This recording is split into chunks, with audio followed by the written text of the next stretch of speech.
जब मेरी शादी थी तो 2 दिन पहले मुझे अम्मी ने प्यार से अपने पास बिठाया और बोली, बेटा आज तक समझ मैं तेरी सास थी, मैंने तुझे प्रैक्टिस करवा दी है और तुझे बता दिया है कि सास कैसी होती है। बिस्मिल्लाहिर्रहमानिर्रहीम। अस्सलाम वालेकुम। आप देख रहे हैं दास्तान स्टूडियो और मैं हूं असद सुबहानी।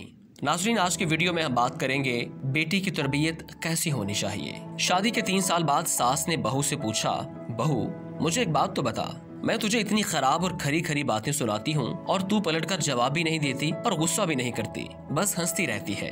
बहू को तो जैसे सुनाने को कहानी मिल गई। कहने लगी, अम्मी जी आपको एक बात सुनाती हूँ। मैं जब छोटी थी तो मुझे हमेशा ऐसा लगता था कि मेरी माँ मेरी सगी माँ नहीं है, क्योंकि वो मुझसे घर के सारे काम करवाती थी और कोई काम गलत हो जाता तो मुझे डांट भी पड़ती और कभी कभी तो मार भी देती थी, लेकिन माँ थी वो मेरी। मुझे उनसे डर लगता था, लेकिन मैंने उनसे कभी गुस्सा नहीं किया। यहाँ तक कि मैं कॉलेज से थकी हुई वापस आती तो आते ही कुछ देर आराम के बाद मुझे काम करने होते थे। फिर जब मेरी भाभियाँ आई तब तो जैसे मेरे काम ज्यादा ही बढ़ गए। होना तो यूं चाहिए था कि बहू आई तो सारी जिम्मेदारियां उस पर डाली जाती, लेकिन मेरी अम्मी ने फिर भी मुझसे सारा काम करवाया और कभी भी भाभियों को नहीं डांटा, बल्कि उनके काम भी मुझे कहती थी कि कर दो, खैर है, फिर क्या होता है। उनका ये जुमला हमेशा मुझे याद रहता है। वो कहती थी, खैर है बेटी, अगले घर जाकर तुझे मुश्किल नहीं होगी, और मैं इस जुमले से चिढ़ जाती थी। जब मेरी शादी थी तो 2 दिन पहले मुझे अम्मी ने प्यार से अपने पास बिठाया और बोली, बेटा आज तक समझ मैं तेरी सास थी, मैंने तुझे प्रैक्टिस करवा दी है और तुझे बता दिया है